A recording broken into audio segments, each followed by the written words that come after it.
Muy buenas tardes, sean bienvenidos al Ateneo de Santander y quiero agradecerles de manera especial el esfuerzo que han hecho esta tarde tan desapacible, tan ventosa y lluviosa para acercarse aquí al Ateneo para escuchar a José Luis García Delgado, catedrático de Economía Aplicada de la Universidad Complutense de Madrid y persona que la mayoría de ustedes conocerán porque durante 10 años ha sido rector de la Universidad Internacional Menéndez Pelayo, una institución tan querida en Santander.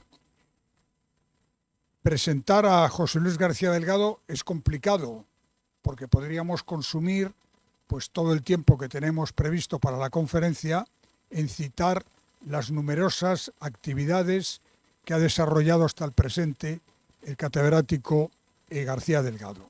Pero brevemente, y omitiré algunas cosas, él es catedrático de Economía Aplicada por la Universidad Complutense de Madrid, ha sido rector de la Internacional Menéndez Pelayo desde 1995 a 2004, es decir, 10 años, es miembro de la Real Academia de Ciencias Morales y Políticas, miembro del Instituto de Estudios Madrileños, tiene la Gran Cruz del Mérito Agrícola, Premio Nacional de Investigación Pascual Madoz, Premio de Economía del Rey de España, es autor de numerosos libros, voy a citar algunos: La modernización económica en la España de Alfonso XIII, editado en 2002. Además de eso, es fundador de revistas de economía como Revistas de Investigaciones Económicas o la Revista de Economía Aplicada, y también director de la Biblioteca de Economía de la editorial Espasa Calpe. Entre sus publicaciones, algunas incluso que se salen del propio ámbito de la economía, como por ejemplo El Español, Lengua Internacional, Proyección y Economía. Los futuros del idioma español, los futuros del español, Horizonte de una lengua internacional. Un siglo de España, la economía. España y Europa. La formación de la sociedad capitalista en España, 1914-1920. El número de artículos científicos publicados en revistas especializadas es innumerable. Y José Luis García Delgado nos va a hablar esta tarde de un tema que yo creo que es apasionante, y es cómo ha evolucionado Europa en ese primer tercio del siglo XX, y espero también que nos hable de cómo ve la Europa actual y los problemas o las ventajas que se nos presentan, las oportunidades que tenemos delante para poder aprovecharlas. Quiero agradecer especialmente a José Luis García Delgado el esfuerzo que ha hecho para venir aquí esta tarde y para estar con nosotros, y también, como no, agradecer a las personas que nos están siguiendo desde sus casas con el ordenador, viendo en directo esta transmisión que queda grabada y que quedará accesible para cualquier persona a partir de mañana, desde cualquier ordenador a través de la página web del Ateneo de Santander. Y yo ya sin más le paso la palabra a don José Luis García Delgado. Bueno, no me hace falta el... Vamos a correr un poquito esto para poner mi chuleta. Voy a tomar un poquito de agua. 10 años en la Universidad Internacional Menéndez Pelayo. Entienden ustedes que fue un premio, ¿no? Un premio un poco inesperado que tuve la suerte enorme de recibir, ¿no? Porque ser rector de la Universidad Internacional Pelayo tiene sus responsabilidades, pero es un privilegio, ¿no? Una institución como esa y en un lugar como Santander. Así que, de verdad, muchísimas gracias, querido presidente, pero para mí eso fue, por recordarlo inicialmente, además de tus palabras, de tu generosa presentación, pero para mí fue un premio, ¿no? Del que eso estoy muy, muy agradecido, ¿no? Y como profesor no sé hablar sin chuleta, entonces me dejan ustedes que me auxilie mi chuleta. Y tengo que empezar, naturalmente, confesándoles primero, expresándoles agradecimiento, ya lo acabo de hacer, a nuestro presidente, a Manuel Ángel Castañeda, una de las personas que más me ayudó precisamente en esos 10 años, ¿no? Al frente del diario Montañés, para mí, a que la cobertura que hacía de las actividades que entonces realizábamos, y más que la cobertura, ¿no? Brindarme las páginas del diario Montañés para transmitir a la opinión pública de toda Cantabria un poco anhelos, propósitos, realizaciones que nos proponíamos, ¿no? Porque anunciarlas de alguna forma era también un modo de autoexigirse, ¿no? Porque, bueno, se declaraba públicamente lo que se proponía para que también públicamente se pudieran después evaluar las realizaciones correspondientes, ¿no? Así que muchísimas gracias, querido Manuel Ángel Castañeda. Y quiero aprovechar, fue una de las personas que más me ayudó, pero déjenme recordar también otras 3 personas, una afortunadamente con nosotros, aquí delante, Elena García Botín, me ayudó muchísimo, y quiero recordar 2 personas que ya no pueden estar entre nosotros. Una es Pancho Pérez González, enorme también apoyo, y otra, y termino con él, esta relación, otra con, naturalmente, con don Segundo López Vélez. Yo no le apeo el don, ¿no? Se lo recordaba ahora, y además no le apeo el don, porque aquella firmeza de carácter, ¿no? Tremenda, ¿no? Integridad moral al mismo tiempo, apertura intelectual, eh, cercanía amistosa, a mí me lo recordó, vamos, a mí me lo demostró, ¿no? Pero se lo recordaba ahora al presidente, y déjenme terminar ya este preámbulo, pero me apetece decírselo. Para mí fue fundamental la invitación que recibí, nada más ser nombrado, al cabo de 15 o 20 días de ser nombrado rector de la Universidad Internacional de Pelayo, recibí una llamada de don Segundo López Vélez, a quien yo no conocía, se autopresentó, soy el presidente del Ateneo, me gustaría que pasara usted. No sé si nos tratábamos de usted, imagino que sí, la primera vez. Me gustaría que pasara usted por el Ateneo para pronunciar una conferencia que le podamos conocer más de cerca, ¿no? Lo acepté y al cabo de un mes y medio, pues efectivamente se programó la conferencia y aquí vine a este salón. Y fue providencial aquello, porque creo que la conferencia la había preparado y salió aceptablemente bien. Le caí bien, déjenme decirlo coloquialmente, a don Segundo. Había que caerle bien a Segundo, ¿no? Y a partir de ahí también fue una persona clave para mí, para facilitarme el ir conociendo a tantos otros amigos y amigas como aquí después pude tratar y pude familiarizarme con ellas. Así que de verdad se lo digo muy sinceramente.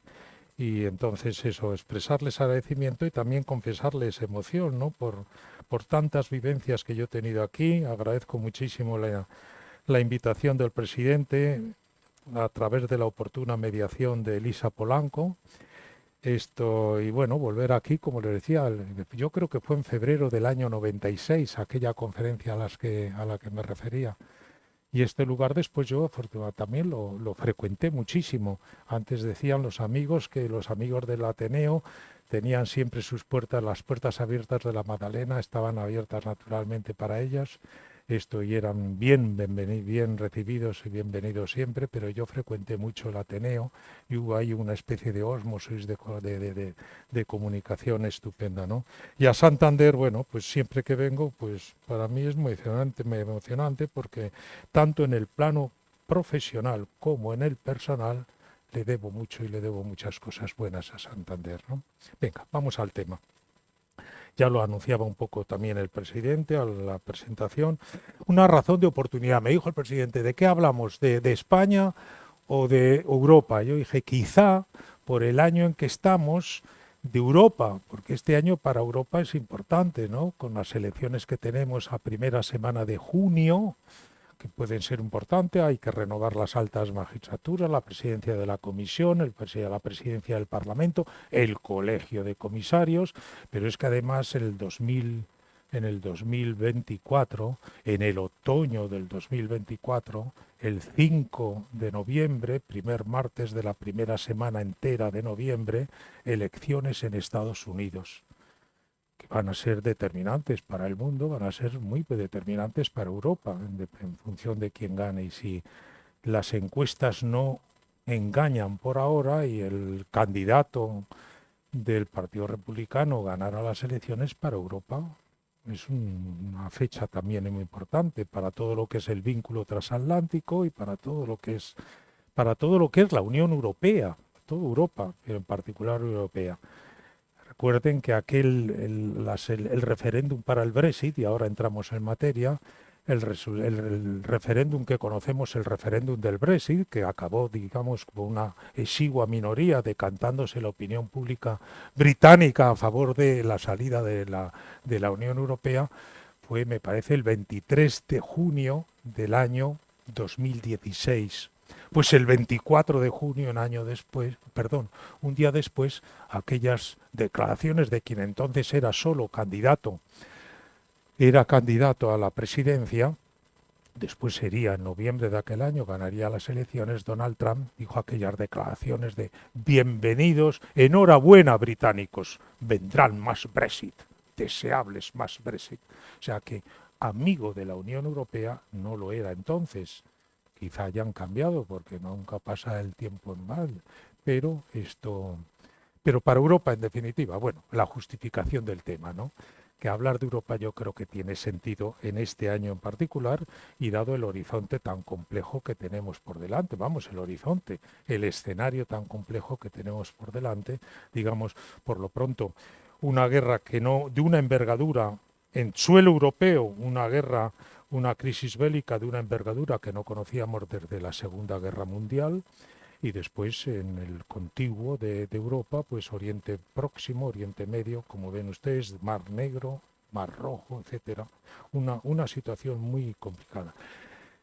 Hablar de Europa. ¿Y por qué escoger este periodo que es un tercio de vida de Europa, ¿no?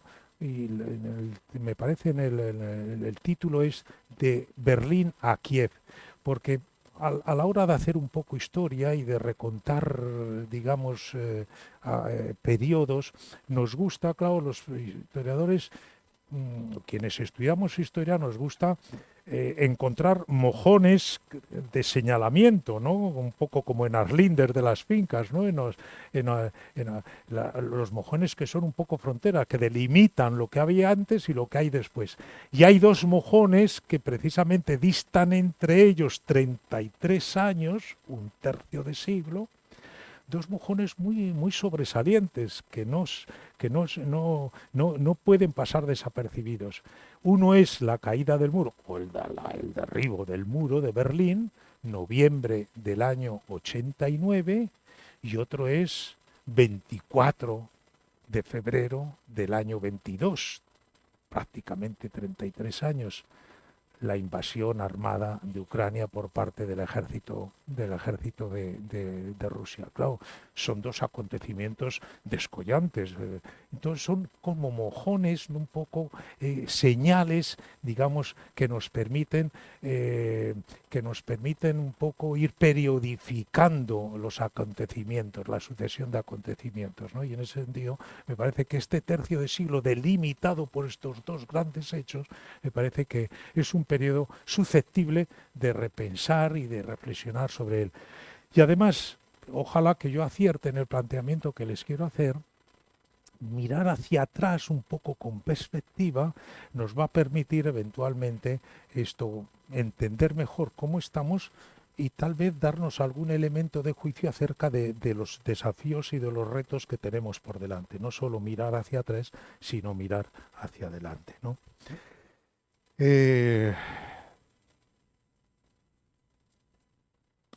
Voy a dividir la exposición, se lo digo para que me sirva a mí también un poco de autodisciplina y para que la puedan ustedes seguir con más facilidad. Voy a dividir la exposición en tres partes, un poco una estructura narrativa convencional, ¿no? Un planteamiento, nudo y desenlace, podríamos decir. Bueno, el planteamiento, nudo y desenlace. Mire, la primera parte, planteamiento. ¿Qué les quiero decir con eso? Bien, este tercio de siglo, curiosamente, tiene ciertas simetrías, por lo menos dos simetrías de entrada, y este es el planteamiento inicial que les quiero hacer. Porque estos 33 años están divididos dos mitades relativamente parecidas. Primera simetría, ¿no? Una llegaría del 89, vamos ahora al repasar los hechos, ya verán cómo cuadra un poquito esto, iría del 89 al 2007, a la víspera de la gran crisis financiera, del 89 al 2007, 18 años, y otra iría desde el 2008, cuando se desencadena la gran crisis financiera que arrancará de Estados Unidos, atravesará el Atlántico, pero aquí se enquistará y se enquistará en algunos países del sur de Europa, entre otros en España, desde el 2008 hasta el 2022. ¿Cuánto hay ahí? Pues 15 años, si cogemos el primero y el último, ¿no?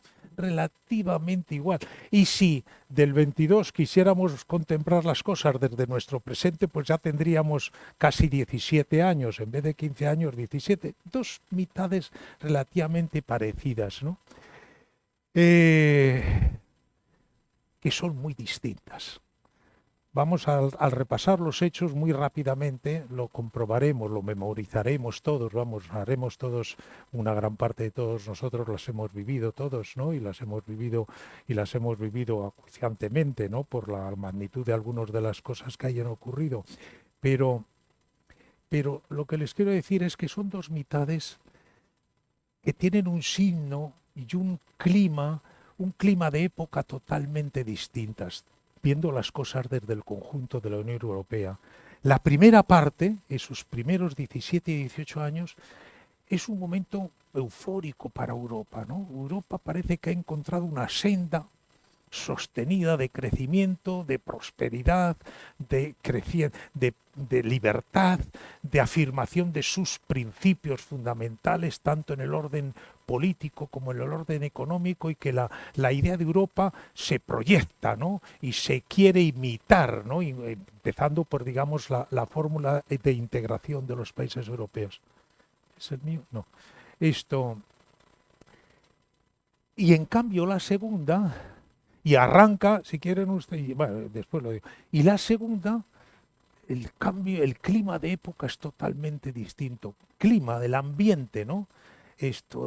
Así como la primera parte, euforia, ¿no? Y un poco autoestima de Europa, la segunda parte es continuos autocuestionamientos, ¿no? ¿Tiene viabilidad esto?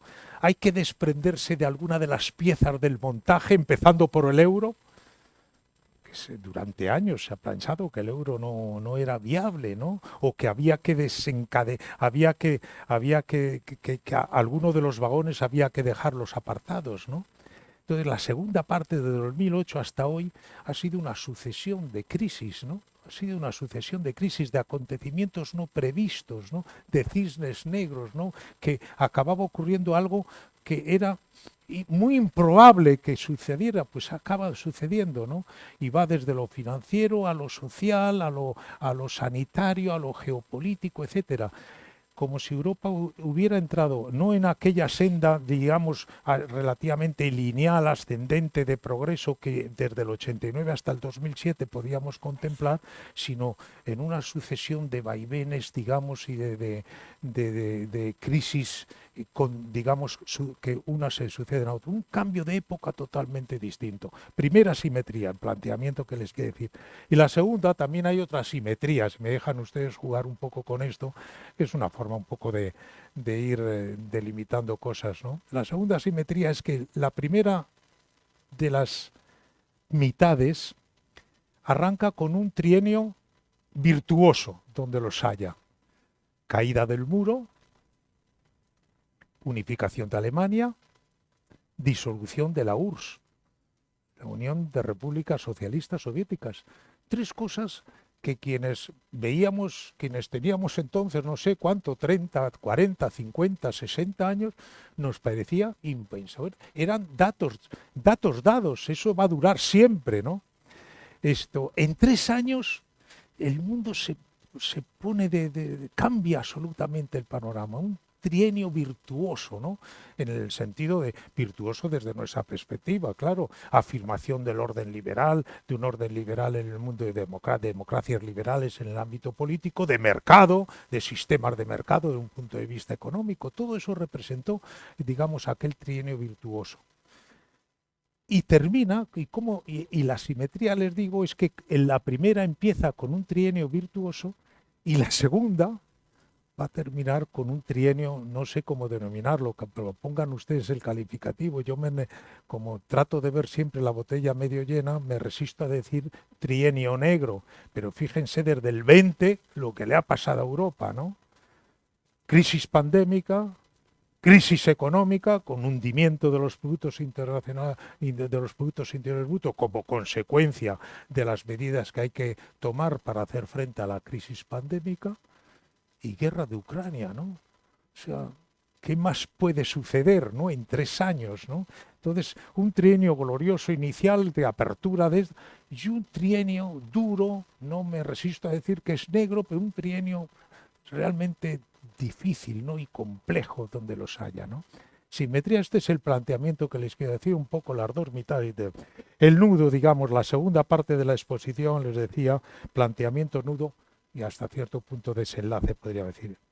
El nudo, que es el repaso un poco de los hechos fundamentales. Miren, muy rápidamente, como decía, los hemos vivido para memorizarlos y para ver si este planteamiento se adecúa a los hechos, ¿no? La Europa de 1989, que empieza con ese trienio excelente, ¿no? Poco antes, en el 88, curiosamente, repasando hechos, datos para comentarlos con ustedes, en el 88 se ha publicado un informe se llamó el informe Cecchini, que era el coste de la no Europa. Hasta los años 80 había un sentimiento de que Europa no avanzaba suficiente a buen ritmo, que nos distanciábamos de Estados Unidos en términos de competitividad, etcétera, de productividad, que a lo mejor la fórmula integradora había que repensarla, y un presidente de la Comisión que demostró una gran fortaleza y una gran capacidad de liderazgo, Jacques Delors, encargó a una comisión que presidió un diputado en el Parlamento Europeo, un diputado italiano, Paolo Cecchini, un informe de, miren, tenemos problemas, pero ¿cuál sería el coste de no tener Europa? Para crear opinión a favor de Europa, ¿no? Eso es el 88. O sea que Europa está todavía está saliendo un poco de una situación un poco ambivalente, de creer en sí misma. Pero claro, lo que ocurre en el 89, 90, 91 es una explosión de tal. Hemos ganado la Guerra Fría, déjenme decirlo coloquialmente. La Guerra Fría quería decir que una vez disuelta la Unión Soviética y la petición de los países que antes estaban bajo la orla de la Unión Soviética, bajo el dominio de la Unión Soviética, de querer acercarse y a poder ser miembros de la Unión Europea, eso suponía 12 nuevos países que son los que se integrarán entre el 2003 y el 2005-2007, los últimos Rumanía y Bulgaria, empezando por las repúblicas bálticas. Suponía integrar 12 nuevos países, 1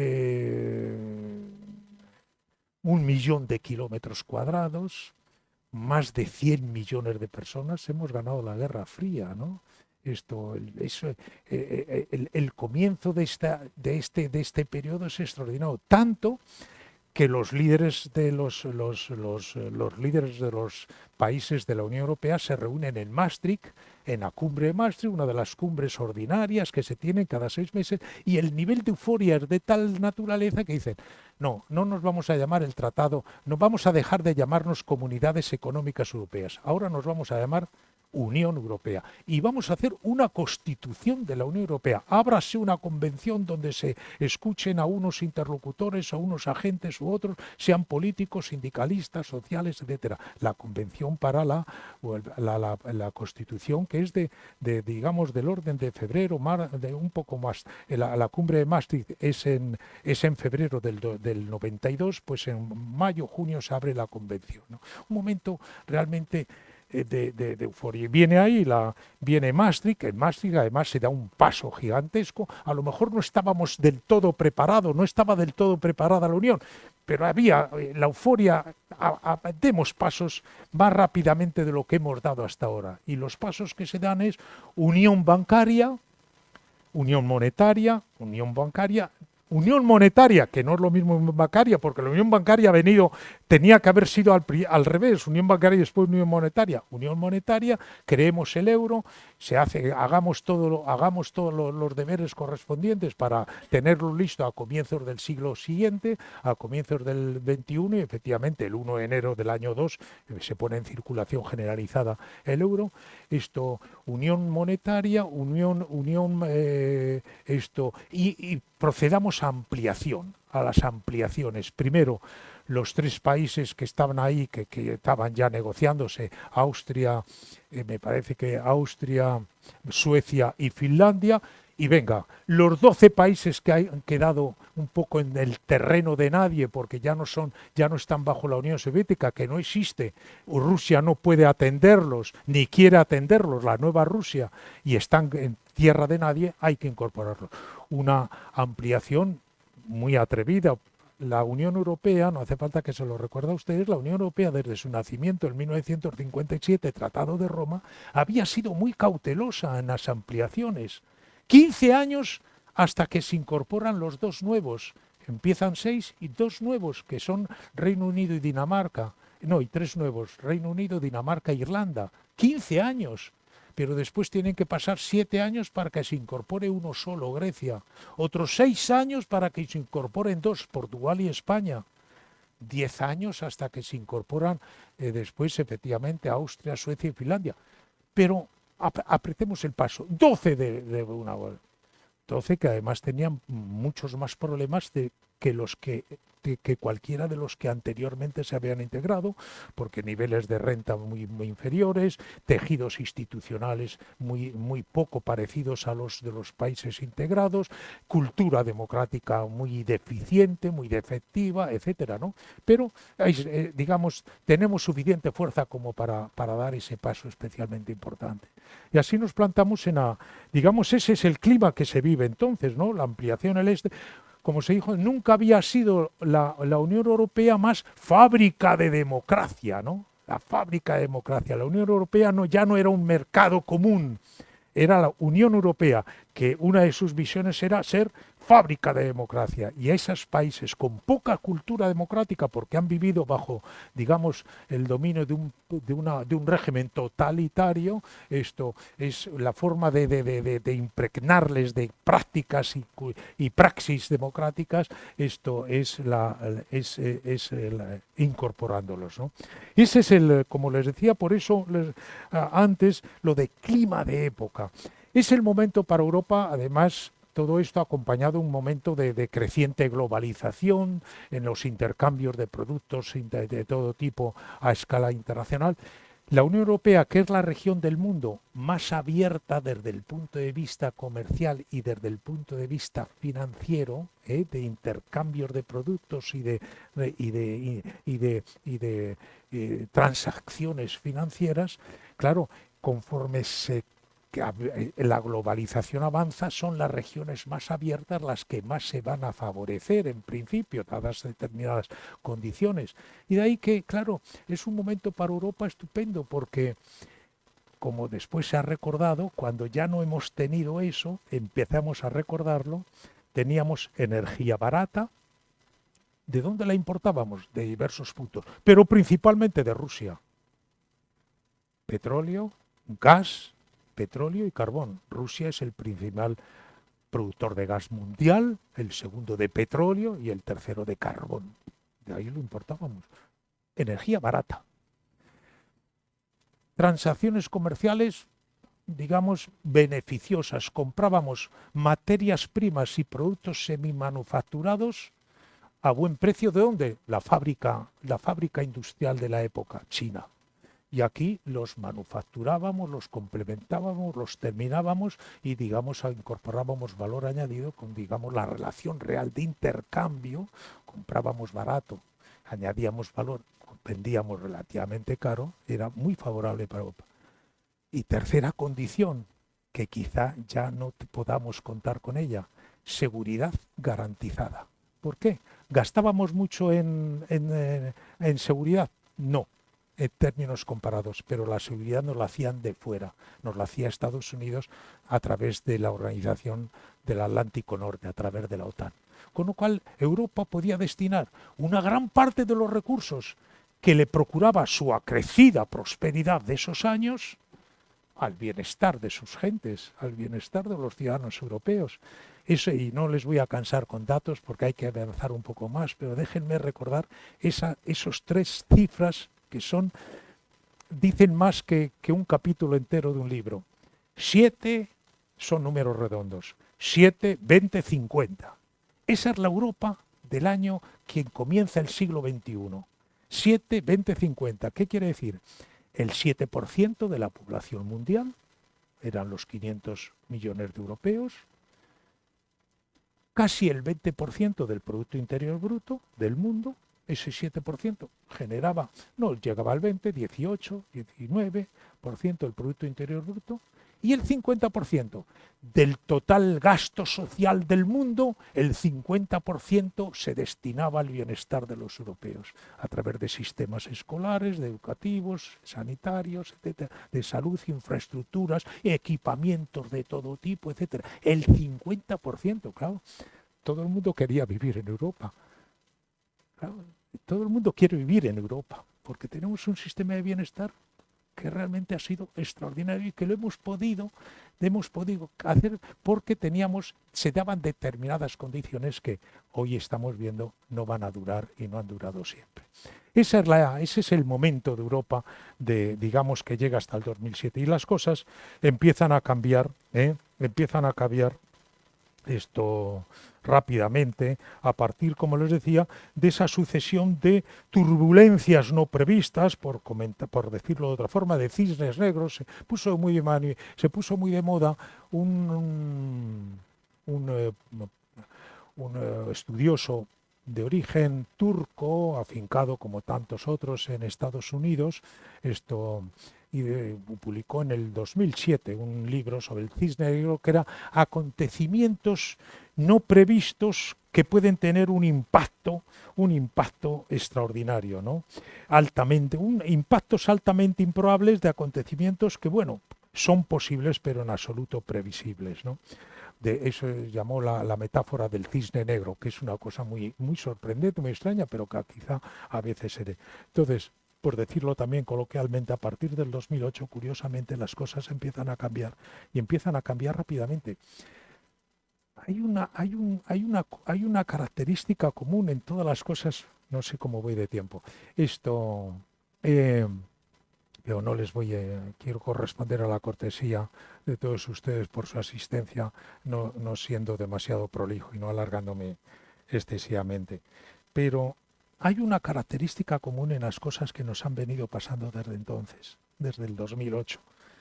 El comienzo de la crisis financiera, ¿no? Que tiene un hecho, digamos, hay un mojón, perdón de nuevo, hay una señal del comienzo de la crisis financiera, el 15 de septiembre del 2008 con la quiebra de Lehman Brothers.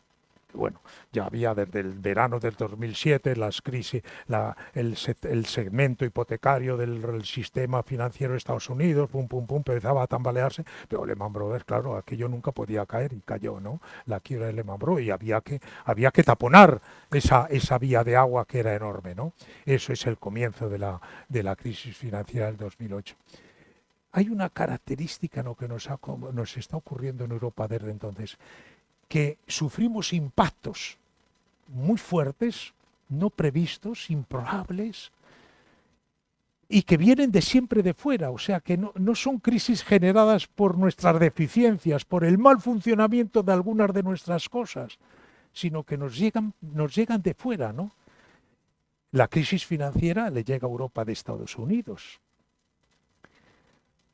¿Qué viene después? Viene todo el tema de la crisis, cuando estamos saliendo de ahí, vamos a ir repasando, estamos en el 2008 hasta el 2012, bueno, Europa que se tambalea, que a Grecia hay que dejarla fuera y de Grecia tal vez hay que intervenir Italia, hay que intervenir Portugal, se intervienen, hay que intervenir España y ya veremos si se quedan hasta que llega ese momento estupendo, mediados de julio, la segunda mitad de julio del año 2012, donde ese hombre al que le tendríamos que elevar en todas las plazas públicas de Europa un monumento, que es Mario Draghi, pronuncia aquellas palabras mágicas en una conferencia, en una reunión de inversores en Londres, 26 de julio del 2012, donde dice aquello ante periodistas y mirándoles a los ojos, diciendo: quiero decirles a ustedes, sé lo que están pensando y a lo mejor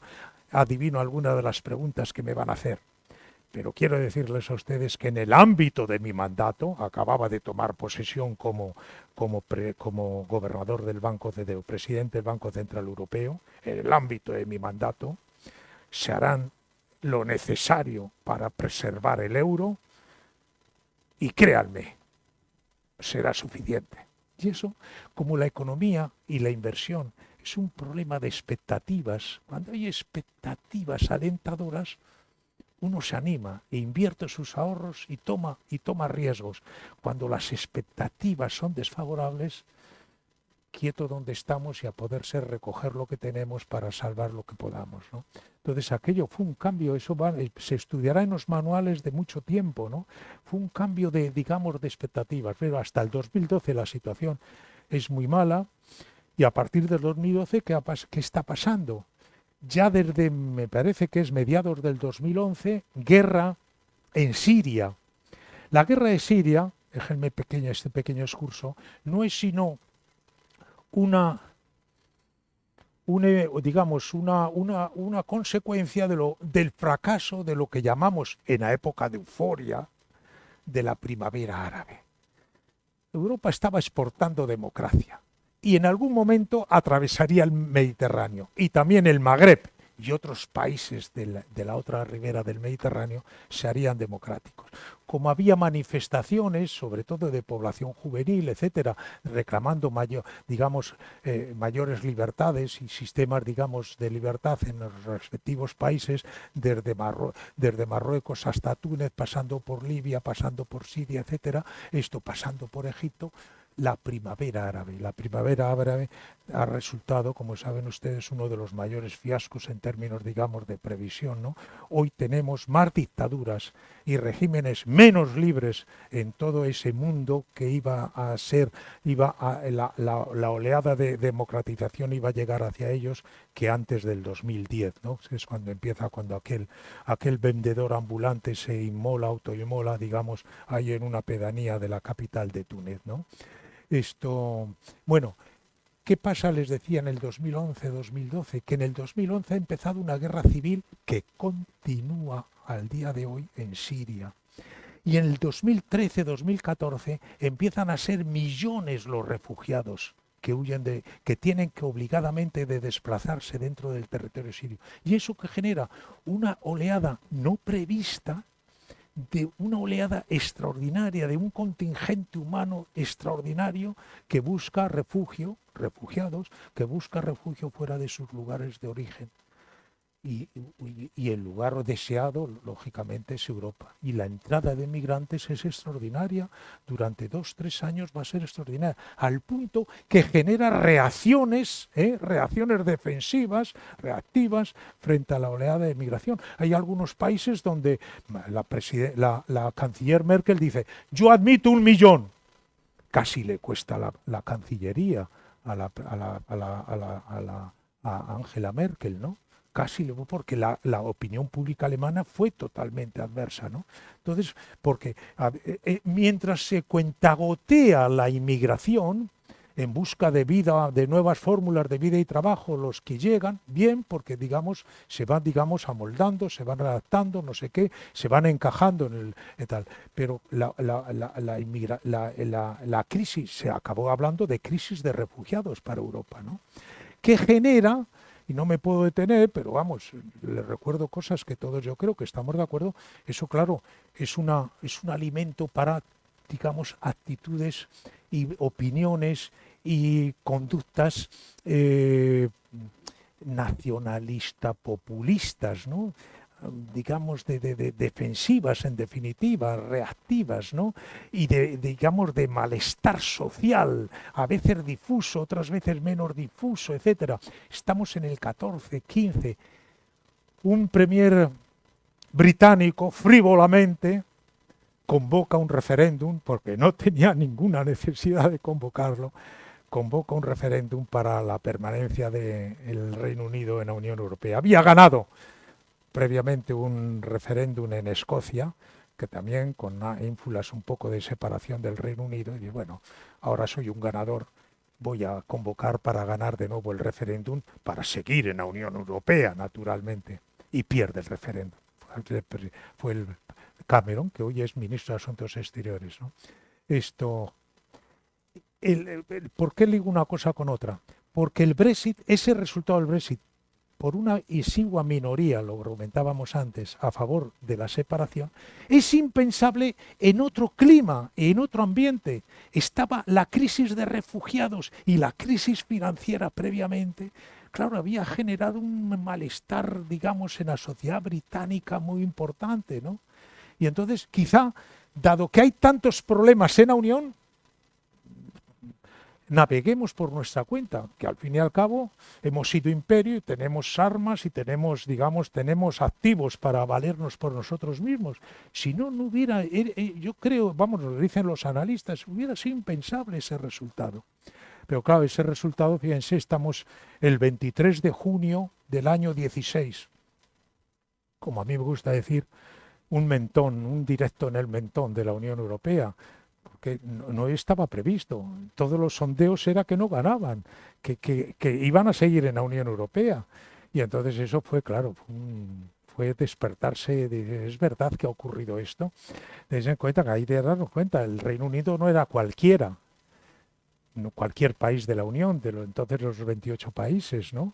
Era la segunda economía por razón de dimensión después de la Alemania, pero era el primer país desde un punto de vista de industria y de capacidades defensivas, el primer país en términos de, digamos, infraestructuras y capacidades de seguridad, el primer país de, digamos, con proyección diplomática en el mundo, etcétera, ¿no? Claro, para la Unión Europea que se salga el Reino Unido es tremendo, ¿no? Y entonces ahí empieza digamos, una sucesión de problemas no previstos, ¿no? Estamos saliendo del Reino Unido, además, apoyándose un poco en su buen saber diplomático, pues plantea abrir varias mesas de negociación en función de la intensidad y la calidad de las relaciones que tienen con unos u otros miembros, lo cual, claro, para Europa hubiera sido desastroso, para la Unión Europea, si cada uno, digamos, negocia un acuerdo de comercio y de cooperación posterior distinto, ¿no? Porque eso, claro, sembraría la desunión y fragmentaría el territorio desde un punto de vista comercial, económico y también político de la Unión Europea. Recordemos aquella enhorabuena que venía de Estados Unidos, etcétera, que venía de Estados Unidos, de quien después en noviembre ganaría las elecciones, ¿no? Estamos en el 2000, estamos en la segunda mitad del 2000. ¿Cómo sería el 2016? Va pasando el tiempo y no nos acordamos, pero echamos al olvido algunas cosas, pero en septiembre del año 2016, déjenme recordarles solo esto, quien entonces era presidente de la Comisión Europea, otro francés, Jean-Claude Juncker, en el discurso del Estado de la Unión, lo mismo que hay el discurso del Estado-Nación, ante el Parlamento Europeo en Estrasburgo, reunido en Estrasburgo, pronuncia aquella frase que es tremenda, en su literalidad. Dijo ante los parlamentarios europeos, Europa está viviendo una crisis existencial. Que lo digamos cualquiera de nosotros, que se diga en un medio de comunicación, en una tertulia, en una clase, en una conferencia, en un aula, bueno, pero puede tomarse como una metáfora. Que se diga en la sede parlamentaria por quien es el presidente de la Comisión Europea que estamos viviendo una crisis existencial es durísimo. Crisis existencial en su literalidad, como les decía, quiere decir que puede dejar de existir. Que puedes dejar de existir una crisis existencial. Eso es el clima del año 16, ¿no? Cuando ha salido la Unión Soviética, están los rescoldos de la Unión de la crisis, está el nacionalismo en auge, ¿no? El populismo nacionalista en auge. ¿Qué quiere decir esto nacional? ¿Con qué quiero decir el nacionalismo populista, el populismo nacionalista? Que había movimientos asentados, políticamente organizados en prácticamente la totalidad, precisamente en España no, en una buena parte de países europeos que abogaban declaradamente por salirse de la Unión Europea, por abandonar el euro y salirse de la Unión Europea. En Francia, en Holanda, en Italia y en Alemania. Vamos recorriendo. Eso es, acuérdense, aquel asesor áulico del presidente Trump, Steve Bannon, que viene a Europa de misión predicadora, a decir, bueno, no, hay que organizarse para acabar con este invento, ¿no? Hoy Steve Bannon está en los juzgados, ¿no? Está sometido a juicio por diversas cosas en Estados Unidos, ¿no? Estamos en el año, por tanto, ese es el final del 16, que es dramático en ese sentido. Con eurofobia rampante, como les decía antes. Estamos saliendo de eso. Hay una larga negociación con el Reino Unido por parte del resto de los países de la Unión Europea. La Unión Europea consigue ahí un triunfo extraordinario, enlazando con lo que les decía antes, y es que consigue hacer una única mesa de negociación. Una única mesa de negociación. No es fácil, porque los vínculos y las relaciones del Reino Unido con la economía alemana son muy distintos de los que tiene con la economía de Finlandia o con la economía de Lituania o con y los que tiene con España a través de las relaciones comerciales, de turismo, etcétera, son muy distintos que puede tener con Chequia. Y sin embargo, la Unión Europea consigue una única mesa de negociación. Al frente tenemos la suerte de que está un magnífico negociador, Michel Barnier, otro francés, y entonces consigue para Europa, por cierto, un tratado muy beneficioso para Europa. Tanto que los británicos hoy con lo que quieren es rehacerlo y abrir una mesa de negociación. Bueno, estamos saliendo de eso. El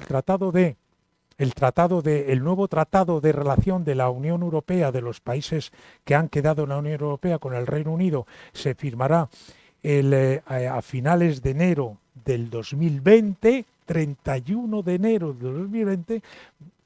Les recuerdo la fecha porque es muy sintomático. ¿Qué ocurre el 31 de enero del 2020? Se firma el tratado que se llama comercial y de cooperación de la Unión Europea con el Reino Unido. ¿Se acuerdan de qué otra cosa pasó en el 31 de enero del 2020? 3 comarcas del norte de Italia quedan confinadas. Pandemia. Bueno, va a estar localizado. En España no nos va a llegar, no sé qué, se pueden permitir manifestaciones todavía masivas, etcétera, tal.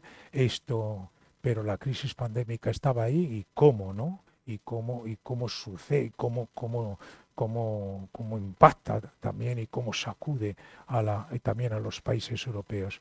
2020, la crisis pandémica, con confinamientos más o menos prolongados, que son meses enteros. Claro, eso acaba generando una crisis económica descomunal, a escala mundial, a escala europea, ¿no? Con caídas de los productos interiores brutos que no se conocían desde la Segunda Guerra Mundial. Fíjense que estamos saliendo primero de la crisis financiera, crisis financiera con la crisis aquella del populismo, etcétera, y del Brexit. Le estamos saliendo, llega la crisis pandémica. Estamos saliendo de la crisis pandémica, tenemos que correr un poco para llegar a la tercera parte de la exposición, ya muy poquito más, 5 minutos más, y llegamos al último mojón que señalábamos antes. Estamos saliendo de la crisis pandémica Empezamos a respirar, el año 21, al final del 21, empiezan a, digamos, a recuperarse las economías. Tardarán 3 o 4 años en alcanzar el Producto Interior Bruto de antes de la pandemia. ¿Cómo? Hay que recordar, déjenme esta pequeña cosa económica. El Producto Interior Bruto del conjunto de la Unión Europea del año 2007, antes de la crisis financiera, no se va a recuperar hasta el año 2017. Y el Producto Interior Bruto prepandémico de la Unión Europea del año 19 no se recuperará hasta el 23. O sea, que las crisis tienen recorrido. Estamos saliendo, pero en todo caso a finales del 21 hay señales, digamos, de revigorización y llega algo no previsto y de un impacto enorme, política, moral, comercial, de todo punto de vista, que es social, que es la guerra de Ucrania. La guerra de Ucrania a partir de la invasión militar por parte del ejército ruso de tal. Había habido un episodio anterior que habíamos pasado por encima y que hoy le damos cada vez le damos más importancia. En marzo del año 14, Rusia se anexiona a Crimea, que es territorio de Ucrania, la península de Crimea. Se anexiona por la fuerza. No hay acontecimientos bélicos, hay fuerza bélica presente. Se anexiona a Crimea. Recuerda, por eso les digo, hoy le damos mucha importancia, ojalá que no tenga la trascendencia, un episodio que recuerda eso y que Europa, ante aquello, se calla. Bueno, mientras solo quiera Crimea, vamos a ver cómo tal. Mientras solo quiera Crimea, el 15 de marzo del año 39,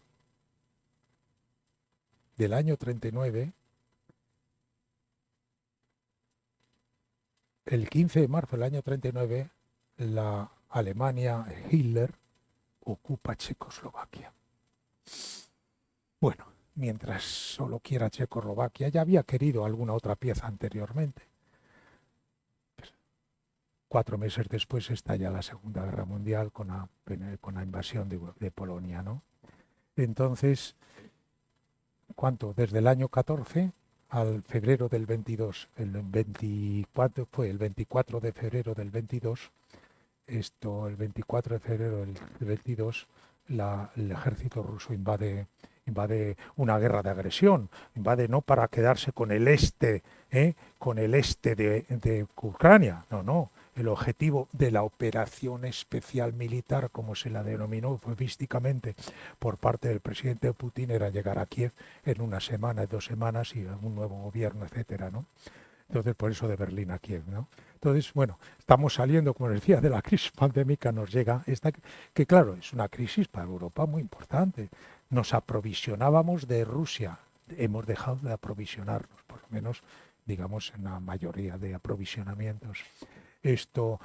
Teníamos la seguridad garantizada, nos piden que arrimemos el hombro y tenemos guerra en nuestro territorio, ¿no? Y si cae aquel verso tan bonito de César Vallejo, Niños del mundo, si España cae, ¿no? ¿Qué vendrá después, no? Si cae Ucrania, nosotros estamos lejos de el teatro de operaciones, pero no pensarán lo mismo letones, lituanos, finlandeses, polacos, húngaros, búlgaros, etcétera, ¿no? Moldavos que están en la frontera con Rusia, ¿no? Entonces, para Europa, claro que es una crisis tal. Les decía, perdón que he perdido el hilo, les decía antes, les quería señalar, ya termino, yo me enrollo mucho, perdón. Antes a los profesores, déjenme, cuando yo empecé a dar clases era estupendo, y yo todavía cuando era estudiante, algunos de ustedes, el profesor estaba explicando y se abría la puerta en determinado momento y aparecía el BD y le decía, la hora. Claro, ya había que terminar. Alguien tendría que... Bueno, les cuento otra cosa a propósito pero que no se me vaya el hilo. A José Luis San Pedro, que habrá pasado por el Ateneo seguro, ¿no? muchas veces, ¿no? Quizá bajo la presidencia de Mercedes todavía, ¿no? José Luis San Pedro, buen economista, buen profesor de economía y después brillante y exitoso hombre de letras como novelista. Yo le oí una anécdota estupenda. Dice, cuando uno da una conferencia tiene que tener la referencia de algunos rostros que le sirvan un poco si la cosa funciona o no funciona. Si ve que empieza a mirar el reloj, tiene que decir, bueno, y vamos enfocando ya la última parte de la exposición, esto ya nos queda poco, pero si al cabo de cierto tiempo ve que lo consulta con el de al lado y dice, bueno, solo nos quedan las conclusiones muy rápidamente. Dice, pero si después de eso ve que se lleva el reloj a la oreja y dice, muchas gracias, hemos terminado. Entonces, me voy a fijar a partir de ahí, ahora, si alguno de ustedes hace un gesto de ese tipo, que no tenemos de él al respecto. Pero les decía, miren, en toda esta sucesión de crisis, de cisnes negros que le han llegado a Europa, llegan de fuera. La crisis financiera, les decía antes, arrancó en Estados Unidos. Nuestro sistema bancario del conjunto de la Unión Europea tenía sus deficiencias, pero no tantas como para generar una crisis de la magnitud que acabó siendo esa que nos vino importada, ¿no? La crisis de los refugiados viene de Siria, viene de la crisis del fiasco de la primavera árabe y de la guerra civil siria, que es un desastre. Ahora, como tenemos otras guerras que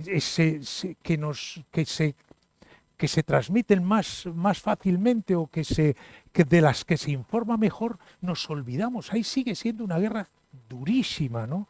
Con millones y millones de personas desplazadas. 3 o 4 millones están estabuladas, nunca mejor dicho, ¿no? En Turquía, es Europa pagando para que sigan estabuladas, porque si no están ahí estabuladas, pueden venirse hacia aquí, ¿no? La guerra de Siria es un desastre, ¿no? Pero nos viene de fuera hasta cierto punto. El nacionalismo populista, de alguna forma, también se nos quiere importar de Estados Unidos a través de Steve Bannon. La pandemia nos viene de fuera. La pandemia nos viene de fuera. Y la guerra de Ucrania, no habíamos hecho nada nosotros. Y nos llega la guerra de Ucrania también fuera. Es curioso, estos cisnes negros, su vuelo empieza fuera de Europa, pero, digamos, después sobrevuelan y un poco un vuelo muy bajo sobre el suelo europeo. Y entonces aquella Europa que un poco se sentía satisfecha de sí misma, ¿no? Autoestima o de Europa, como les decía antes, en la primera mitad de este periodo que hemos recorrido, la segunda, el tono de época es muy distinto, es autocuestionamiento, vamos a ser capaces de salir adelante de todo esto. Desenlace. En la última parte, muy rápidamente. Miren, les digo lo fundamental. Yo quiero ver la botella medio llena. Y el desenlace de esta segunda parte, ¿no? Porque la primera, bueno, hemos ganado la Guerra Fría y bien ganada, etcétera, ¿no? Y estamos viviendo, digamos, también un fin de época posible, ¿no? Es decir, estamos dejando fuera desde luego, y cómo lo hemos dejado fuera, digamos, las rentas de la victoria de la Guerra Fría. Pero yo les decía, ver la botella medio llena. Todos estos acontecimientos duros digamos, que han impactado sobre Europa, al principio, 2008, hasta el Brexit, un poco más, la Unión Europea, el conjunto de la Unión Europea adopta una posición un poco defensiva, o sea, mantener el statu quo. Resistencia de materiales. No es poco cuando el impacto es fuerte, ¿no? Como utilizando una metáfora de los ingenieros, resistencia de materiales.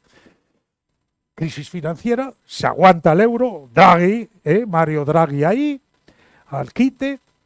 Brexit, aguantamos el tirón y somos capaces de sacar adelante una negociación junto, digamos. Pero a partir de un determinado momento, botella medio llena, yo creo que la Unión Europea hay que apreciar lo que tiene de respuestas no solo defensivas, sino proactivas de alguna forma. No tanto defender lo que se tiene, sino proyectarse hacia afuera, o sea, mirar un horizonte, ampliar el horizonte, ganar el futuro, por decirlo retóricamente. ¿Qué me refiero en eso? Los fondos de nueva generación europeos, es decir, ¿cómo se hace frente a la pandemia? Impresionante, porque al principio llega la pandemia, cada uno compra las mascarillas como puede y las vacunas como puede. Bueno, algunos especialmente, algunos de un procedimiento poco deseable. Bueno, pero cada país, me quiero decir, y al cabo de 3 o 4 meses la Unión Europea consigue comunitarizar la política sanitaria en situaciones muy difíciles, muy de emergencia, que cada uno piensa en lo suyo y tal. Un único certificado de vacunación para el conjunto de la Unión Europea, casi milagroso, y se consigue en muy pocos meses, ¿no? No estaban transferidas a la Unión Europea las competencias en sanidad y se transfieren de un golpe para, digamos, todo el proceso de vacunación y de defensa sanitaria de la Unión Europea. Pero después viene, claro, la caída de los productos interiores brutos. Hay que hacer algo excepcional, La crisis ha sido excepcional en el impacto, hagamos algo excepcional para salir de ella. Los fondos de nueva generación por parte de la Comisión Europea, que realmente es un esfuerzo inversor extraordinario, se ha dicho un nuevo plan Marshall, equivalente a un plan Marshall, con una cosa muy importante. Por primera vez se mutualiza la deuda. ¿Cómo se va a pagar? Eurobonos. Era una cosa que siempre se hablaba. En algún momento tendrá que llegar, digamos, la mutualización de la deuda y conseguir mutualizar un poco los créditos que obtengamos. Bueno, ya habrá tiempo. Como la unión fiscal, ya habrá tiempo, ¿no? Ya habrá tiempo. Y de la noche a la mañana se mutualiza la deuda y se consigue, digamos, la emisión de eurobonos para pagar, digamos, para hacer frente a esa enorme, ingente inversión que son los fondos de nueva generación, que no todos los países lo están utilizando con la debida eficiencia hasta el día de hoy, ¿no? Pero ese es otro tema de otra conferencia, ¿no? Entonces, hay una reacción proactiva. Y con la guerra de Ucrania, ya termino, claro, una reacción muy proactiva. Cuando Crimea, y no hace tanto, 10 años, desde aquel marzo del año 14, la anexión de Crimea, la ocupación de Crimea por parte de Rusia, la reacción ha sido muy distinta, ha sido involucrarse, no con infantería, que ya lo ha dicho el presidente Macron, que a lo mejor también con infantería, pero desde el primer momento la Unión Europea se ha involucrado en el conflicto, queramos o no reconocerlo, se ha involucrado. ¿Qué más involucración hay que envío de armamento? Y adiestramiento de los combatientes, y todo tipo, y además de créditos, empréstitos, ayudas, inversiones, etcétera. Pero no, claro que está involucrada la Unión Europea, claro que está. Es una reacción, tal vez porque es consciente de que para su existencia le va mucho y para su seguridad le va mucho, ¿no? Y hay más, proactiva, y con esto termino, como casi termino, miren, proactiva. Incorporemos lo mismo que en el 2000, lo mismo que en el 92, una vez disuelta la Unión Soviética, dijo, a pesar de las dificultades que sea incorporar 12 nuevos países, hay que atreverse, no se les puede dejar fuera. Hasta cierto punto es una ampliación moralmente obligada. Ahora la Unión Europea tiene otra reacción muy parecida. 7 países ya están comprometidos para incorporarse a la Unión Europea en 2030. Albania, Moldavia, Ucrania, etcétera, los Balcanes occidentales. Bueno, que es muy difícil. Algunos de ellos no tienen sino el 30%. La renta por habitante no le llega al 30% de la media de la Unión Europea. Bueno, hay que incorporar, no se les puede dejar. Digamos, es una señal de que Europa se afirma, ¿no? Una medida proactiva, ¿no? Una medida proactiva. Yo creo que la ampliación desde este punto de vista, digamos, de la geopolítica es importante. Y bueno, medida más proactiva que es la Europa de la defensa. Ahora ha nacido la Europa de la defensa, la Europa geoestratégica, como también se la denomina. Por cierto, uno de sus mayores adalides es un español, el alto representante de Europa para el exterior y para temas de defensa, Josep Borrell, ¿no? Esto que lo predica continuamente, la Europa de la defensa tal, porque a Europa le llega la defensa de Europa, nuestra seguridad, cada vez nos la van a hacer menos desde fuera y cada vez nos tendremos que ocupar más. No sería difícil los recursos que tenemos. Déjenme solo este excurso, y lo saben ustedes porque se ha publicado. Es que esto es interesante. Si sumamos lo que gastamos cada país en defensa, gastamos mucho más que Rusia, pero 2-3 veces lo que gasta Rusia, que es una potencia militar extraordinaria. Pero nos sirve de poco, porque es una inversión muy fragmentada, muy poco funcional, capacidades operativas no coordinadas, etcétera, ¿no? Si la Europa de la defensa nace y eso sirve para, digamos, la cooperación y para la unión y para la integración y la debida articulación de todo lo que cada uno de nosotros aportamos, claro que la Europa de defensa tendrá una entidad y una habilidad. Termino, como les he prometido, con un interrogante, una reflexión y una coda, ¿no? El interrogante es que nos viene un año, como les decía al principio, complicado. Vamos a ver lo que pasa en las elecciones europeas. ¿Qué peso van a tener las posiciones antieuropeístas o que desconfían de la Unión Europea? Hay fuerzas que se presentan legítimamente, que predican el final de la Unión Europea, de nuevo, como en aquel 2014, 2015, 2016, ¿no? ¿Qué peso van a tener? Tal vez no con la virulencia de entonces, pero ahí están.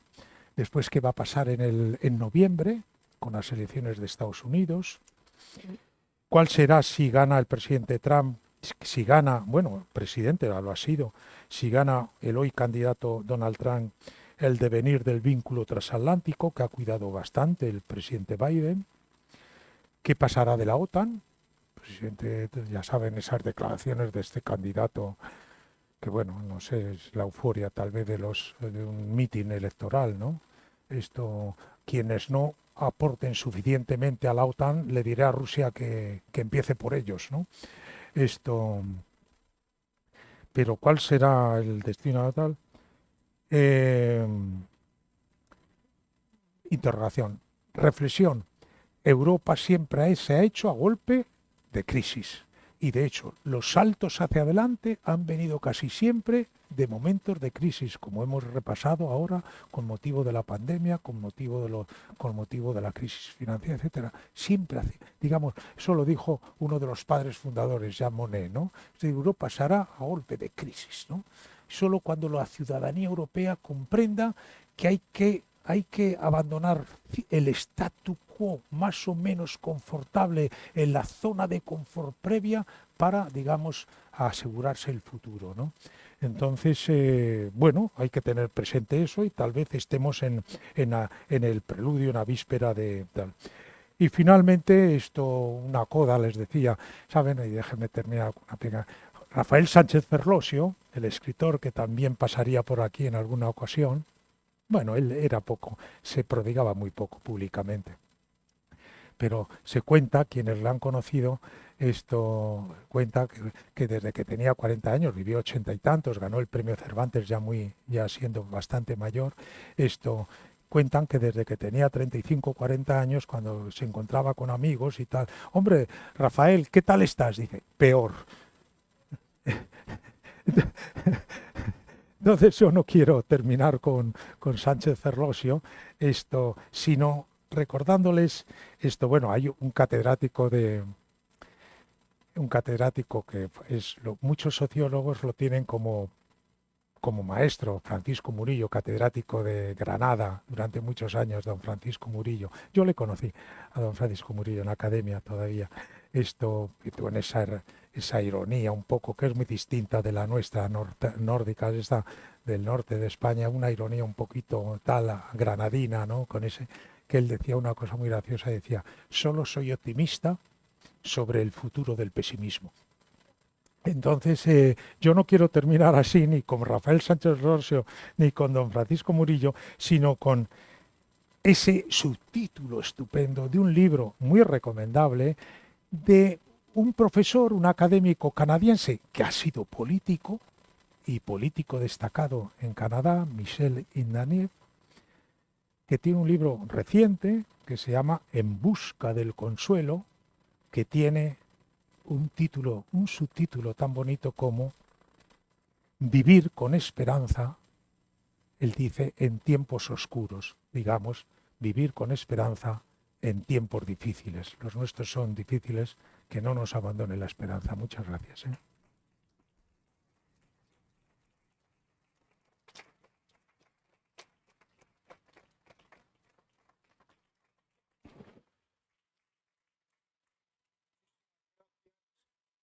Creo que hemos escuchado una conferencia realmente excepcional y muy reveladora del pasado reciente y del futuro más o menos próximo. Y yo ahora, si me lo permites, me gustaría que quienes quieran hacer alguna pregunta al profesor, que hagan una señal, le pasaremos el micrófono para que él pueda responder, puesto que es importante que ustedes también puedan participar de los conocimientos de nuestro conferenciante de hoy. Y buenas tardes. Yo oigo muy mal y por eso me acerco. La pregunta es, ¿qué influencia pueden tener los movimientos separatistas, independentistas españoles sobre todo esto que estamos hablando de la unidad y de los problemas de Europa? Bueno, claro, hace usted bien en plantear, vamos, todos nos lo planteamos, van contra la historia, diciéndolo así muy claramente. Es decir, que todo el proceso de Europa es crear cada vez mayores mecanismos y niveles de integración. Y los movimientos separatistas, que no solo los tiene España, que tensiones de ese tipo hay en bastantes países europeos, empezando por Italia y continuando por, además del Reino Unido, continuando por algún otro país, ¿no? En algunos otros países, pero bueno, yo creo que es un movimiento, vamos, desde mi punto de vista, muy solidario, y que va contra la historia, es decir, que tendrán muy difícilmente encaje, pueden desestabilizar el país correspondiente. Un buen amigo, lo cito porque escribe mucho, López Burniol, en La Vanguardia, un buen, estupendo analista, ¿no? Él repite continuamente una cosa a propósito de Cataluña, dice, no tiene suficiente fuerza para separarse,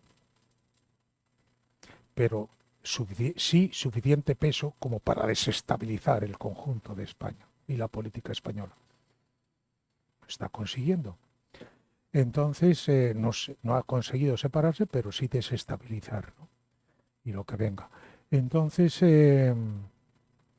con esto quiero decir que tienen peso para desestabilizar y para crear elementos de máxima incertidumbre y desestabilización en países concretos, empezando por España, pero yo creo que la Unión Europea tiene muy, muy difícil encaje, ¿no?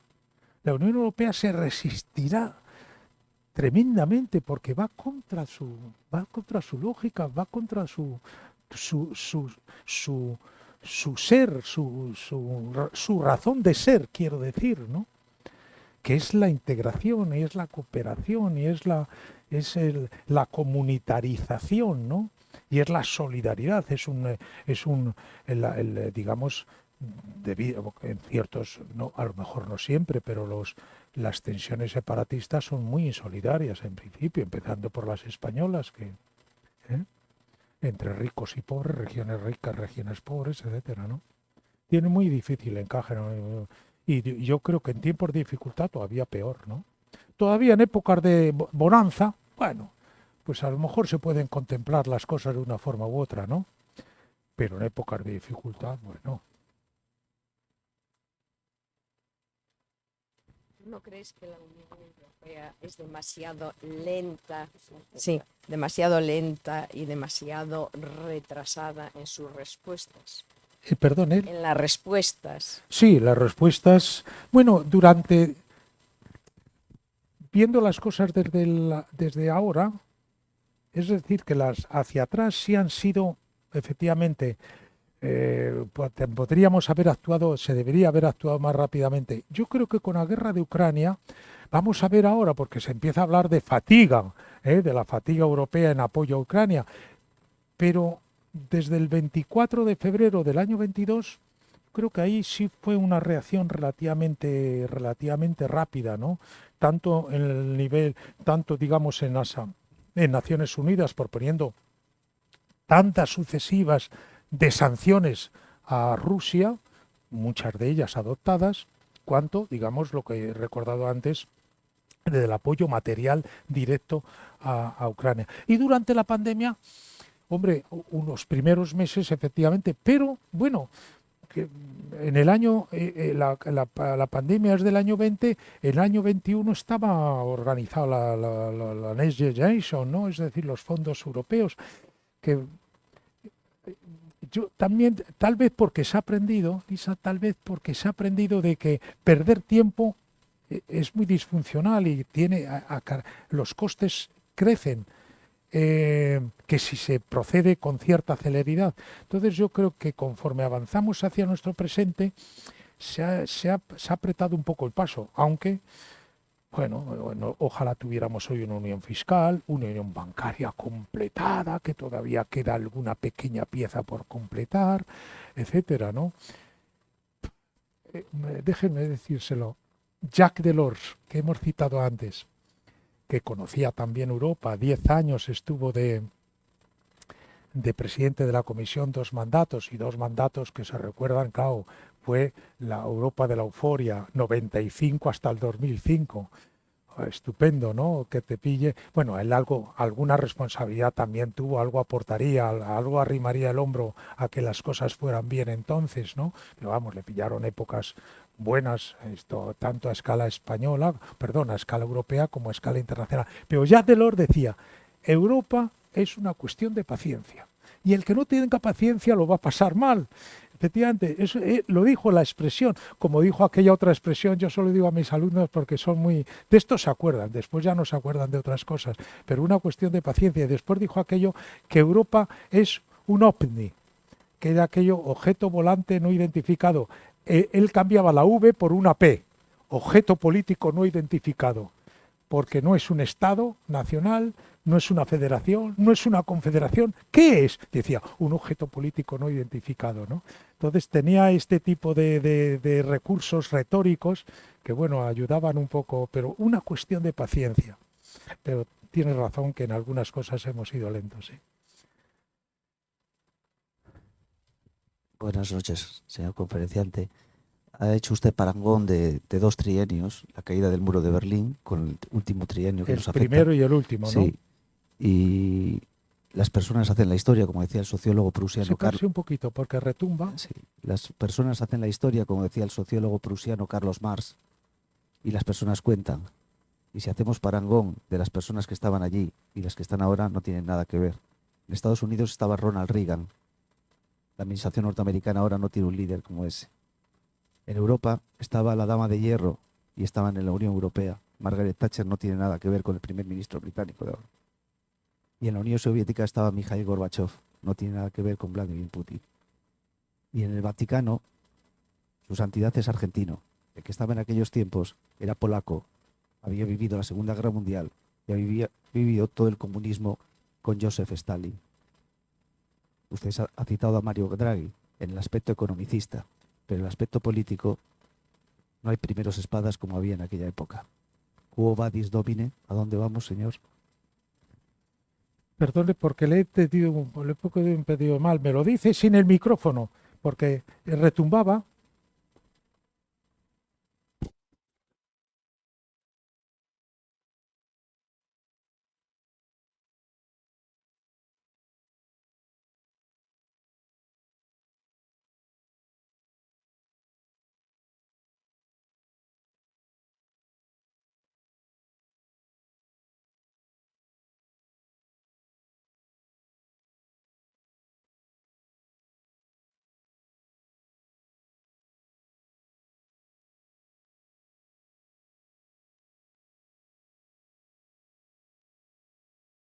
lo dice mucho, vamos, se insiste mucho en eso, ¿no? La falta de liderazgo. Bueno, es verdad que es posible que ahora haya menos, eso está bien, ¿no? La falta de liderazgo, no tenemos una personalidad de la talla, por lo menos vistas las cosas con perspectiva. El paso del tiempo después nos permite aquilatar mejor, ¿no? A lo mejor durante el mandato de Delors no lo teníamos tan claro que era una personalidad fuerte. Lo tuvimos claro por quienes vinieron después, ¿no? Algunos de los que vinieron después. Y hoy efectivamente se echa de menos efectivamente una personalidad suficientemente de una envergadura grande.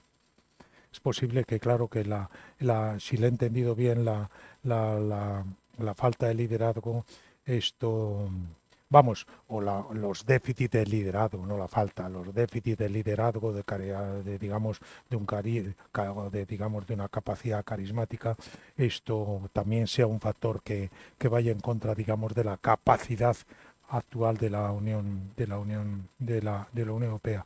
Pero no sé si usted lo ha apuntado también. Hay otra cosa que va en contra del presente respecto de aquel 89, 90, 91, ¿no? Con la disolución de la Unión, de lo que fue la Unión Soviética.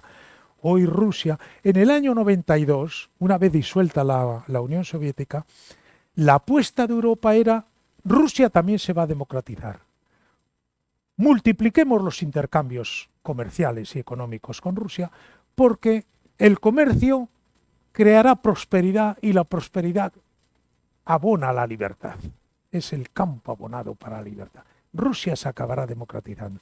Hoy sabemos que es la situación totalmente inversa. Rusia, Estado autocrático, siempre, con una intensidad u otra, hoy es un Estado prácticamente totalitario. Totalitario, el otro día lo recordaba algún articulista, en el sentido que lo definiera Hannah Arendt. Un Estado totalitario es aquel que consigue la dominación total a través del terror.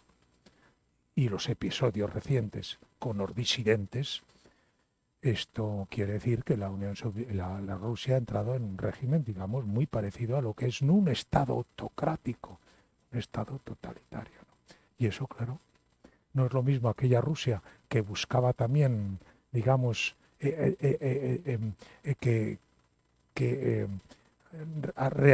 hacía acciones propias de un país que quería democratizarse, a esta Rusia que se envalentona, digamos, reafirmándose autoritaria y autocráticamente, ¿no? Estoy de acuerdo.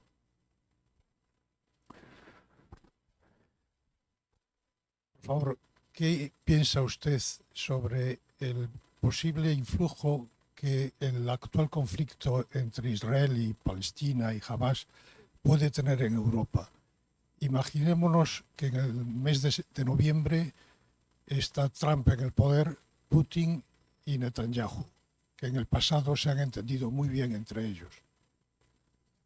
Bueno, yo no soy ningún experto en geopolítica, ¿eh? Esto de entrada. Entonces les puedo dar una opinión de ciudadano interesado, y que sigue con atención. Pero sí, mire, el otro día tuvimos en un círculo en el que pertenezco, déjeme decírselo así, conseguimos tener una larga coloquio muy distendido, larguísimo, casi 3 horas, con un ciudadano israelí que ha sido embajador de Israel en España, el segundo, desde la creación del Estado de Israel, y que es un buen hispanista con libros estupendos sobre Europa y sobre la España del siglo XX, que es Shlomo Ben-Ami. Y claro, nos decía que para el momento más delicado de Israel, Israel tiene el peor gobernante posible. Él era muy crítico, ¿no? Decía que estaba en manos de minorías radicales, en este caso, digamos, de corte religioso, los ortodoxos radicales, y que no tenía más, que su única motivación era la conservación del poder. Y que estaba en manos de minorías, no de una, sino de varias minorías, que sí, Nos reíamos mientras contaba esto porque algunos pensaban en otras latitudes. Entonces, que su única obsesión era mantener el poder. Y que, bueno, quedaría lo necesario para mantenerse el poder. Nos dijo una cosa peor, lo cito porque no era secreta la reunión, era discreta, pero no secreta. Hará todo lo posible porque la guerra se prolongue, porque el día que termine la guerra, posiblemente, la coalición, muy muy débilmente cosida, se deshará y él caerá, ¿no? Perderá las elecciones posiblemente. Entonces, claro, que en un sitio Netanyahu y en otro sitio Putin es complicado, ¿no? Y si me dice usted, no lo sabía, que in illo tempore se entendieron muy bien, pues complicado. Europa no solo es el tema de la franja de Gaza, Palestina, etcétera. Hay un semicírculo ahí que va desde Ucrania, efectivamente, hasta todos los países del Sahel, ahí subsaharianos, y son polvorines todos, ¿no? Desde Etiopía, Sudán, tal, países además, algunos de ellos muy poblados, Mar Negro, lo tenemos incendiado, pero el Mar Rojo se está incendiando. Eso para Europa, aunque solo sea por el interés comercial, tiene unas consecuencias muy grandes. Hay que bordear África para traer los productos que vienen del Asia submeridional. 4 veces se multiplican los costes por 4 de los peajes por 4, ¿no? Los fletes por 4. Esto, si no se puede utilizar, digamos, el Mar Rojo, Canal de Suez, etcétera, ¿no? Entonces, hay todo ahí Europa está rodeada hasta cierto punto, digamos, en su parte este meridional, por digamos, un semicírculo de alta conflictividad, en un caso declarada, Ucrania. Fíjense ahora Moldavia, ¿no? Con esa región que también es independentista, que ya ha dicho que piden la protección de Rusia. ¿Qué mayor pretexto para ayudar, ¿no? Si se lo pide una población, ¿no? Si se abre ese otro frente, yo creo que a lo mejor es cuestión de horas. Claro, cuando te piden que intervengas, casi es humanitario, ¿no? Digamos, comillas, ¿no? Europa lo tiene, pero en fin, yo les digo, vivir con esperanza en épocas difíciles. Eso me gustaría que fuera mi mensaje final, ¿eh?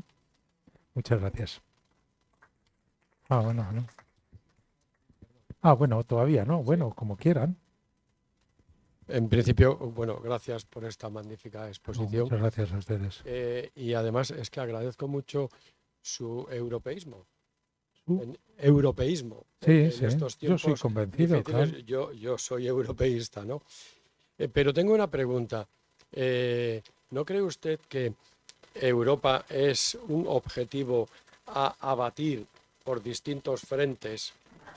Y eso que usted ha denominado cisnes negros, que yo creo que son todos esos ataques que está sufriendo Europa, y que quizá el que va a terminar el punto, la puntilla, va a ser la inmigración, porque provocada por las guerras o por el hambre o por las sequías, por todo lo que podemos, pues al final no vamos a poder asumir y empiezan a resurgir los ultranacionalismos euroescépticos, ¿no? El tema de la inmigración va a ser un tema capital en los próximos años, sin duda alguna, ¿no? Sin duda alguna. Va a ser un tema absolutamente capital en Europa, porque las corrientes migratorias no van a cesar.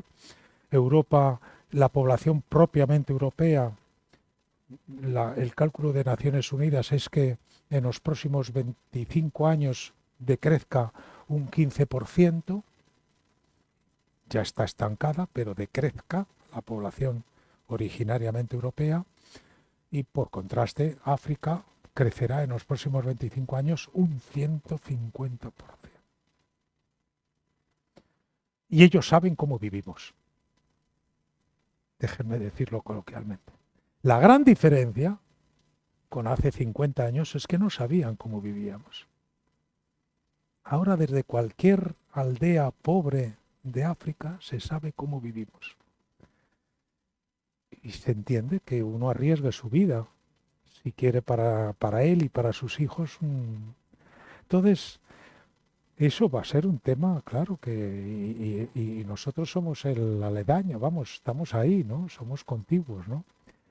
Hombre, en 25 años se pueden crear las condiciones para la prosperidad de estos países y para crear condiciones de vida y de trabajo, etcétera, etcétera, y que la emigración no sea casi la única línea posible de escapatoria de situaciones de pobreza y demás, ¿no?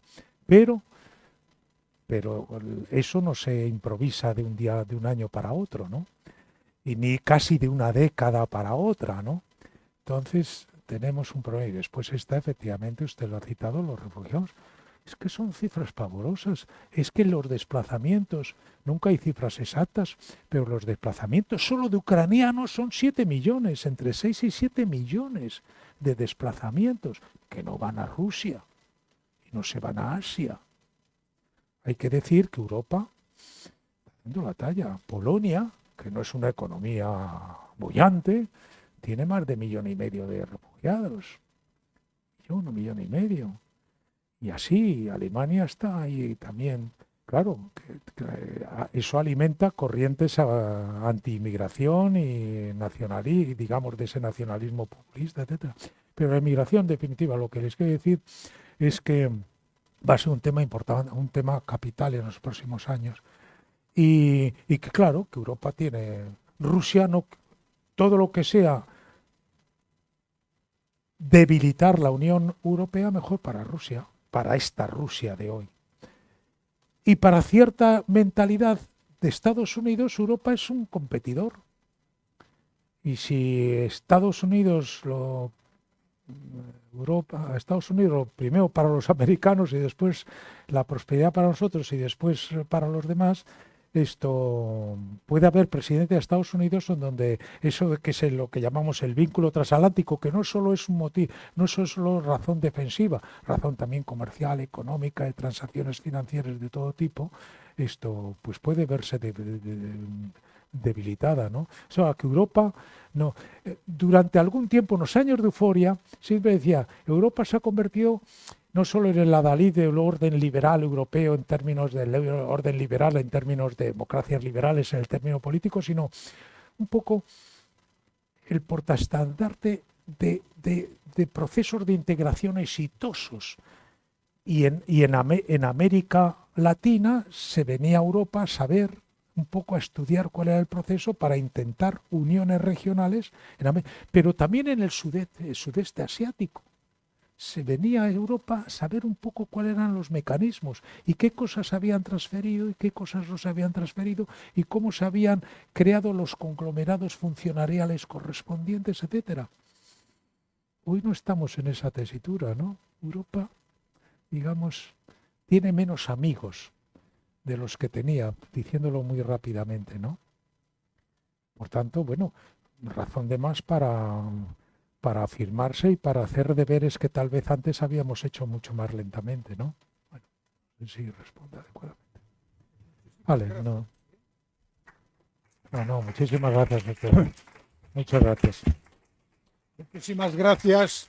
Creo que ha sido una conferencia realmente iluminadora de lo que nos está pasando y de lo que se nos viene encima. Bueno, no perdamos la esperanza. Muchas gracias.